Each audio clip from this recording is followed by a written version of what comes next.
Let's take a look at routers now. Routers are designed to carry information from one network to another network. So you could say that every interface on a router then is on a different network. And by the way, every router interface has an IP address of its own. It is one IP address that belongs to the network that interface serves. And the IP address on the router interface is sometimes called the default gateway for that network, or I should say for the devices on that network. And broadcasts cannot cross a router. So let's take a look at some of these points here. I have, in this case, put in IP addresses, IP version 4 addresses. And what we have is I've got 3 networks here.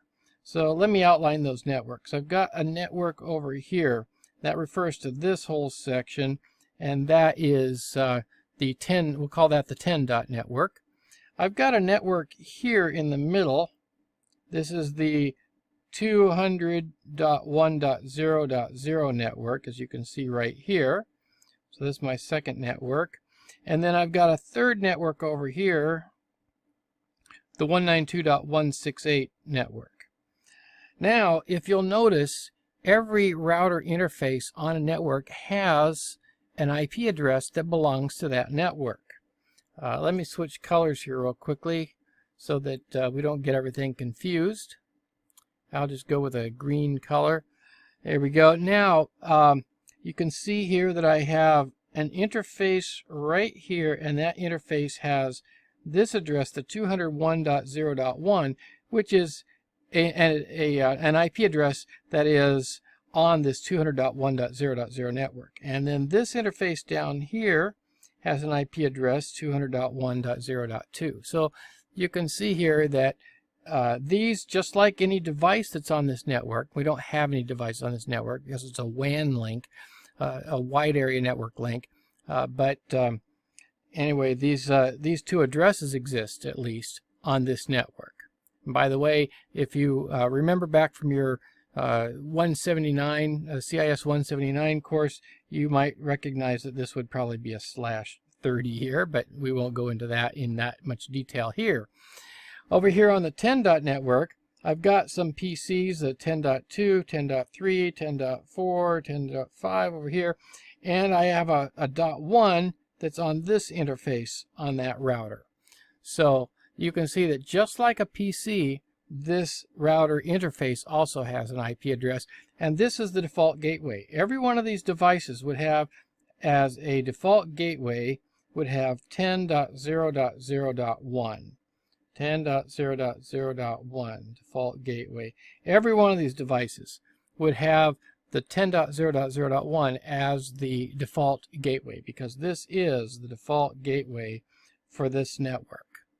All right, finally we have another network over here, the 192.168.0.0 network, and you can see we have this interface has this .1 address, and then these PCs variously have 2, 3, 4, and 5.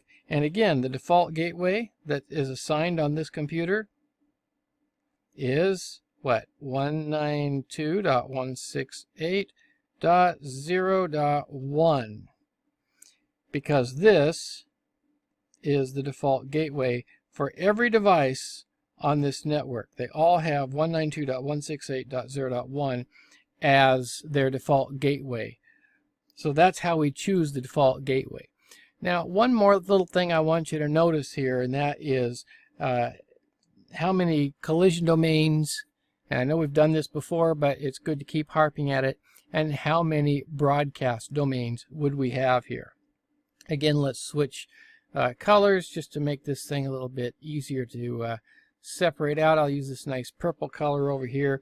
So we have between here and here, we have one collision domain, collision domain, collision domain, collision domain, collision domain. We have a collision domain here, here, here, here, and here, and one up here. So I got 1, 2, 3, 4, 5, 6, 7, 8, 9, 10, 11 collision domains. Well, what about broadcast domains? Whoops, let me get back to it. Let me switch the colors again.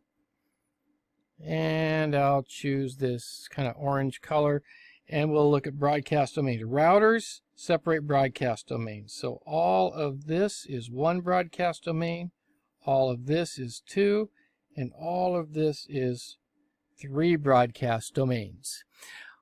One little last thing I want to point out, and that is, as a packet comes into this router, let's say that this packet, or let's say that the destination for a packet that comes in on this router is 10.0.0.2.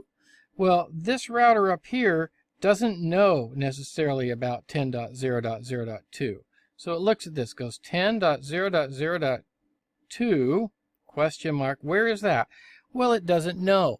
So it's going to send the information out to its gateway of last resort. It's kind of like a default gateway, but it's what we call it when we're talking about routers. And in this case, it's only connected to one other router. So the gateway of last resort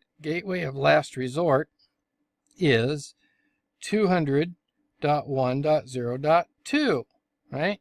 Because it would go to this router here.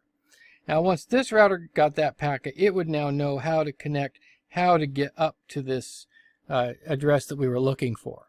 I know this is quite a busy little thing that we've added here, but if you follow along step at a time, it won't be that hard to follow.